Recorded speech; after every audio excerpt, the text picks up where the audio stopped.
إن الحمد لله نحمده ونستعينه ونستغفره ونستهديه ونعوذ بالله من شرور أنفسنا وسيئات أعمالنا من يهده الله فهو المهتدي ومن يضلل فلن تجد له وليا مرشدا وأشهد أن لا إله إلا الله وحده لا شريك له وأشهد أن سيدنا وحبيبنا وعظيمنا محمد بن عبد الله اللهم صل وسلم وبارك على محمد وعلى آل محمد كما صليت وسلمت وباركت على إبراهيم وعلى آل إبراهيم في العالمين إنك حميد مجيد إن الله وملائكته يصلون على النبي يا أيها الذين آمنوا صلوا عليه وسلموا تسليما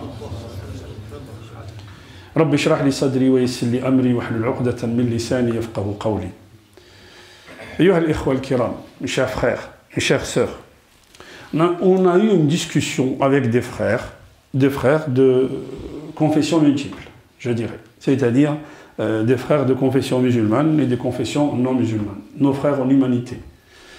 Et la question qui a été posée était, si Allah est tellement miséricordieux, bima anna Allah rahim, pourquoi il y a des jeunes, pourquoi il y a des gens qui meurent en Syrie et en Irak? Pourquoi en Afrique il y a des gens qui meurent de faim? Pourquoi il y a tout ça? Qu'est-ce que ça veut dire tout le mal qui s'abat sur la planète aujourd'hui? Qu'est-ce que ça veut dire tout ça? Alors, la réponse à ça, ayyuha al-ikhwa, لذلك Allah subhanahu wa ta'ala anzal al-Qur'an, nous l'en trouvons aussi dans le Coran. في القرآن الكريم, Allah subhanahu wa ta'ala عندنا كنوز, nous avons des trésors dans le Coran, sauf qu'il faut savoir les exploiter. الرسول صلى الله عليه وسلم يأمرنا بقراءة سورة الكهف كل يوم جمعة. Chaque vendredi, nous sommes en mesure, et c'est préférable, et c'est bien de lire Surat al-Kahf. Pourquoi?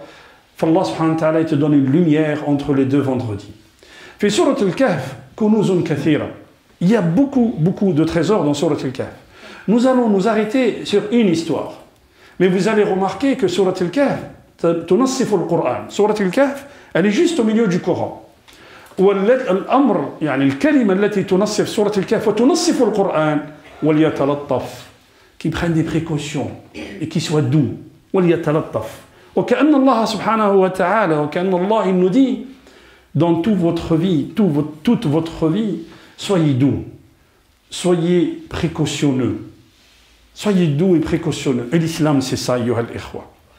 في سورة الكهف الله سبحانه وتعالى يعلمنا دروس في سورة الكهف. نقف عند درس واحد. قصة سيدنا موسى عليه السلام. سيدنا موسى عليه السلام يخطب في قومه. Il fait un discours. Il y avait quelque chose comme 30 000 personnes qui étaient là. Quand il finit son discours, il va demander, il y a quelqu'un qui va lui demander Man huwa a'lamu an-nas? Qui est la personne la plus savante sur terre actuellement? Qala ana. Moi.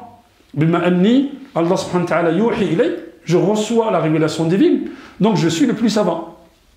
فأوحى الله إلى موسى. Allah subhanahu wa ta'ala lui dit, c'est pas toi le plus savant, mais le plus savant, tu vas le rencontrer un homme, tu vas le rencontrer au confluent des deux rivières, au confluent des deux mers. Tu vas rencontrer cet homme, et tu vas voir qu'il sait plus de choses que toi. Et Moussa, il prend le pari avec son gars, avec son serviteur, qu'il passera même son temps, sa vie, à rencontrer, même s'il doit marcher jusqu'au bout de la terre. Et le bout de la terre, il y en a min al-ulama qui disent, le bout de la terre c'était Gibraltar. D'autres qui disent c'était vers ce qu'on appelle le canal de Suez aujourd'hui. Al-Muhim, Moussa alayhi salam, il a rencontré cet homme. Cet homme s'appelle Al-Khidar. Kathir min al-mufassirin, beaucoup d'exégètes, quand ils nous donnent l'interprétation de Al-Khidar, yaqulun huwa waliyyun min awliya'illah. C'est quelqu'un qui est proche d'Allah subhanahu wa ta'ala et Allah subhanahu wa ta'ala lui a donné un savoir. D'autres ils disent Al-Khidar, c'est le qadar. C'est le qadar yatakallam. وكأن الله سبحانه وتعالى il a envoyé Moussa إلى القدر يتكلم معه. Moussa Bachar, Nabi, c'est un prophète, messager, qui reçoit la révélation divine. Mais Allah subhanahu wa ta'ala va lui dire, pose des questions à ce gars-là. علمناه من لدن آتيناه رحمة من عندنا وعلمناه من لدنا علما. آتيناه رحمة. Autrement dit, Al-Qadar, rahmatun min Allah. Autrement dit, ce qu'Allah subhanahu wa ta'ala a prédestiné pour nous, c'est une miséricorde de sa part. Et Moussa il va rencontrer cet homme. Il lui dit, puis-je te suivre et que tu m'apprennes un petit peu de ce qu'Allah subhanahu wa ta'ala t'a donné. Et Al-Khidr il le regarde et lui dit, tu ne pourras pas patienter avec moi. Pourquoi? Comment tu peux patienter sur des choses où Allah subhanahu wa ta'ala ne t'a pas révélé le secret derrière, ne t'a pas révélé une science avec ça? Tu ne pourras pas. Moussa lui dit, je vais essayer d'être patient avec toi, mais laisse-moi t'accompagner. Il va l'accompagner. Tout le monde ici, je pense, vous connaissez tous l'histoire, mais nous allons essayer d'extraire le cœur de cette histoire. Al-Khidr, il monte dans un bateau. Les marins, quand ils passent avec le bateau Moussa Kana Yamshi, et quand les marins le voient, c'était un homme salih, viens, monte avec nous. Ils montent dans le bateau. Quand ils arrivent au port, les marins ils descendent, Moussa alayhi salam ou Al-Khidr, il reste dans le bateau. Il y a un oiseau qui passe, un oiseau marin qui passe et qui pique une tête et qui prend un poisson. Et le poisson, quand il le prend, il y a des gouttelettes d'eau qui tombent. Al-Khidr, il regarde Moussa et lui dit, tu as vu cet oiseau? Tu as vu les gouttelettes? ذاك علمك وعلمي أمام l'océan, ilmullah, al-muhit ilmullah. Il lui dit, t'as vu les gouttelettes qui sont tombées? Ça, c'est ta science à toi et ma science à moi, devant l'océan, qui est la science d'Allah, subhanahu wa ta'ala, la science divine. Al-Khidr, avant de quitter le bateau, il fait un trou dans le bateau. Et Moussa lui dit, mais qu'est-ce que tu es en train de faire? Tu veux qu'il se noie en mer? Al-Khidr lui dit, je t'avais dit que tu ne pourras pas comprendre. Je t'avais dit que tu ne pourras pas comprendre. Moussa lui dit. Il dit, excuse-moi de t'avoir interrompu dans ta démarche et dans ce que tu dois faire, mais je voudrais continuer à t'accompagner. Il va continuer à l'accompagner. Qu'est-ce qu'il va faire? Il va tuer un enfant. Moussa lui dit, tu as commis un crime. Tu tues un gamin sans sans autres excuses. Et Al-Khidr lui dit, ça c'est la deuxième fois que tu m'interpelles, la prochaine fois tu finiras pas avec moi. La troisième chose, qu'est-ce qui se passe? Ils arrivent dans un village et ils demandent l'hospitalité.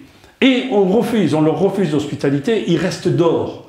Et Moussa alayhi salam avec Al-Khidr, qu'est-ce qu'il va faire? Il va remettre un mur qui était sur le point de se délabrer, sur le point de tomber. Et Moussa il se pose la question, il dit, c'est pas possible. Tu rends le bien à ces gens-là qui étaient inhospitaliers avec nous.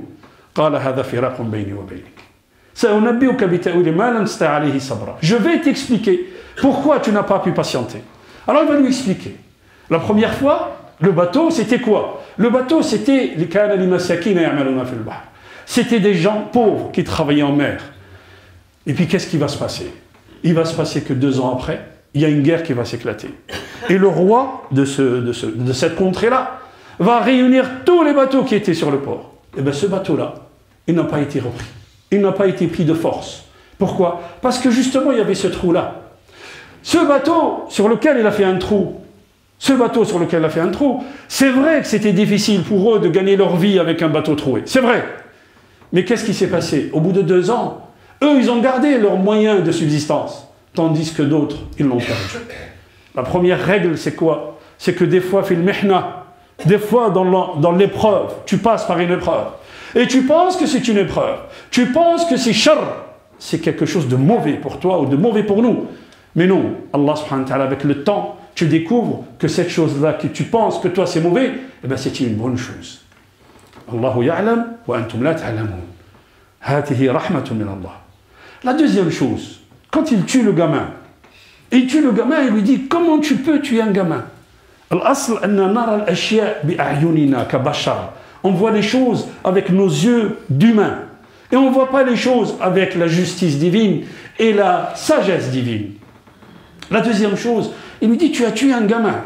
Et il dit, le gamin était un couple de gens. Et ce gamin allait grandir et il allait devenir pharaon pour ses parents. Donc Allah subhanahu wa ta'ala l'a fait partir et il va leur donner, et il leur a donné un autre enfant à la place qui était beaucoup plus pieux et beaucoup plus bienfaisant avec la maman et le papa. La maman, bien sûr, elle a pleuré son gamin. Elle a pleuré son gamin et elle est morte sans savoir pourquoi son gamin est parti. Pareil pour nous, ayyuha al-ikhwa. Des fois, on n'a pas de réponse à certaines choses que nous, on pense que c'est mal. On n'a pas de réponse. Sauf qu'Allah subhanahu wa ta'ala, il sait. Wallahu ya'lam wa antum la ta'lamun. Et tu peux passer ta vie, frère ou sœur, On peut passer notre vie à essayer d'expliquer pourquoi Allah subhanahu wa ta'ala nous a fait subir cette épreuve et on ne comprend pas. Mais Allah ya'lam wa antum la ta'lamun. La troisième chose, et la plus importante, la troisième chose, il remet le jidar, il remet le mur. Pourquoi il a remis le mur? Il a remis le mur parce que leur père, certains disent, leur grand-père, 7e génération, était pieux, était bien. Et c'est pour ça qu'il a remis le mur. Il a remis le mur parce qu'il y avait un trésor en dessous du mur. Est-ce que les témoins, est-ce que les orphelins savaient que le Khidr allait passer par là et qu'il allait remettre le mur? Ils ne savaient pas. Est-ce qu'ils l'ont vu faire? Ils ne l'ont pas vu. Qu'est-ce que ça veut dire? Ça veut dire que des fois, Allah subhanahu wa ta'ala ya'malu laka fil khafa' wa anta la tadri. Des fois, Allah subhanahu wa ta'ala, il pousse le mal contre toi sans que toi tu le saches. Des fois, Allah subhanahu wa ta'ala, par ta piété, frère, il protège tes enfants, il te protège, et toi tu ne le sais même pas. Yantfa'u anka shar wa anta la tadri. Regardez, ayyuha al-ikhwa, comment Allah subhanahu wa ta'ala yu'allimuna anna fil iqdari rahmatun lana. Allah il nous apprend que dans le qadar, dans ce que Allah subhanahu wa ta'ala a destiné à nous, c'est quelque chose de sage et c'est quelque chose de miséricordieux pour nous. Sauf que nous on ne le maîtrise pas. Sauf que nous on ne le sait pas. أقول قولي هذا وأستغفر الله لي ولكم استغفروه يغفر لكم إنه هو الغفور الرحيم. بسم الله والحمد لله والصلاة والسلام على رسول الله ولا حول ولا قوة إلا بالله. À l'instant, on parlait de l'qadar, wa qadarullah, wa anna Allah subhanahu wa ta'ala yasuquka ila shay' duna an ta'lam. Yasuquka ila shay' duna an ta'lam. Cette mosquée où nous sommes, a été attaquée par des voisins, par des gens, et des gens à qui on a fourni des documents. On passera sur tout ça, ma'alish. C'est pas grave. لكن لتعلموا بأن الله سبحانه وتعالى يد خفية. Allah subhanahu wa ta'ala, il y a une main divine qui gère tout ça. Les gens qui ont attaqué la mosquée pour dire qu'il y a des nuisances, pour dire qu'il y a plus de gens que ce que nous avons déclaré. Et on est passé au tribunal, pour que vous sachiez les frères. Et au tribunal, le procureur a dit que la mosquée est aux normes de sécurité. La mosquée, il n'y a pas lieu de fermer cette mosquée, parce qu'elle est aux normes de sécurité et parce que les nuisances dont la personne parle, elles n'existent pas. Effectivement, le jour du Jumu'ah, on fait notre prière et on s'en va. Ça veut dire quoi? Ça veut dire que nous devons être à la hauteur. La première chose, nous devons être à la hauteur. Nous devons être à la hauteur pour préserver le bien que nous a donné Allah subhanahu wa ta'ala. Et peut-être que nous, on ne sait pas. Parce que peut-être dans l'épreuve, Allah subhanahu wa ta'ala est en train de nous secouer pour qu'on se réveille nous aussi. Et qu'on ait un lieu de prière et un lieu d'étude digne des musulmans d'Aix-en-Provence ou digne des musulmans de France. Est-ce que Allah subhanahu wa ta'ala, à travers cette épreuve, il n'est pas en train de nous mettre pour qu'on se réveille un peu, les frères? Pas qu'on vienne, on fait notre Jumu'ah et on s'en va tranquille, alhamdulillah. Est-ce qu'à travers cette épreuve, Allah subhanahu wa ta'ala ne nous secoue pas? Combien de fois les gens ils passent par une épreuve et cette épreuve les rapproche d'Allah? Combien de fois je vous ai raconté l'histoire de la mère qui pleurait en appelant à la mosquée en disant « Ma fille, on lui a découvert un cancer. Et je ne sais pas quoi faire. » La première chose à faire, elle était salu billah. Le lien avec Allah subhanahu wa ta'ala. وَلِتَعْلَمْ أَنَّ بِاتِّصَالِكَ بِاللَّهِ كُلُّ شَيْءٍ يَهُونُ عَلَيْكَ. Toute chose devient facile devant toi si tu as ce lien avec Allah subhanahu wa ta'ala. Et bien cette mère, elle priait la nuit, elle se levait avant le Fajr, 1 heure, 2 heures avant le Fajr, et elle priait la nuit, elle demandait à Allah de guérir sa fille. Alhamdulillah, au bout de 6 mois, 1 an, subhanallah, même les médecins étaient étonnés. Effectivement, elle a utilisé les moyens. Elle a utilisé les moyens. Et ça, on va en parler aussi une autre fois, Yoel Ikhwa. Ruqya, c'est bien, mais Ruqya, fais-la toi pour toi-même. Mais tadawu ibadallah. Al-Rasul sallallahu alayhi wa sallam dit tadawu ibadallah. Donc elle a choisi, elle a fait ce qu'il fallait et elle a été guérie. Sauf que cette mère, elle est restée sur cette tracée-là. Elle est restée sur ce chemin. Elle est restée sur le chemin de lien avec Allah. Autrement dit, Allah subhanahu wa ta'ala l'a fait passer par une épreuve, effectivement. Mais il voulait la rapprocher de lui. Et souvent, nous, on ne voit pas les choses comme ça. Souvent, on ne voit pas les choses comme ça. Pourquoi? Parce qu'on voit les choses avec notre œil humain. Et on oublie la sagesse divine derrière. Alors n'oubliez pas, les frères, tout ce qui peut nous arriver, Allah subhanahu wa ta'ala est derrière. Wallahu hakim. فنسأل الله العافية ونسأل الله التقى والعفاف والغنى. اللهم اهدنا فيمن هديت، وعافنا فيمن عافيت، وتولنا فيمن توليت، وبارك لنا فيما أعطيت، وقنا شر ما قضيت، إنك تقضي ولا يقضى عليك، إنه لا يذل من وليت ولا يعز من عديت، تباركت ربنا وتعاليت يا ذا الجلال والإكرام. اللهم اقسم لنا من خشيتك ما تحول به بيننا وبين معصيتك، ومن الطاعات ما تبلغنا به جنتك، ومن اليقين ما تهون به علينا مصائب الدنيا، ومتعنا اللهم بأسماعنا وأبصارنا وأبداننا أبدا ما أحييتنا، واجعله الوارث منا، واجعل ثأرنا على من ظلمنا، وانصرنا على من عادانا، ولا تجعل الدنيا أكبر همنا ولا مبلغ علمنا، واجعل الحياة زيادة لنا في كل خير، واجعل الموت راحة لنا من كل شر. اللهم انصر الإسلام والمسلمين في كل بقاع الأرض يا رب العالمين. اللهم ارفع الضر عن إخواننا في فلسطين وفي الشام وفي العراق وفي اليمن في أفغانستان وفي كل بلد يا رب العالمين. اللهم احفظ أبناءنا في هذه البلاد. اللهم انصر الإسلام والمسلمين يا رب العالمين. اللهم ارحم موتانا، اللهم ارحم كل من له فضل علينا. اللهم داوي مرضانا واشف مرضانا يا رب العالمين. عباد الله، إن الله يأمر بالعدل والإحسان وإيتاء ذي القربى وينهى عن الفحشاء والمنكر والبغي، يعظكم لعلكم تذكرون، ولذكر الله أكبر والله يعلم ما تصنعون. وقوموا إلى صلاتكم بارك الله.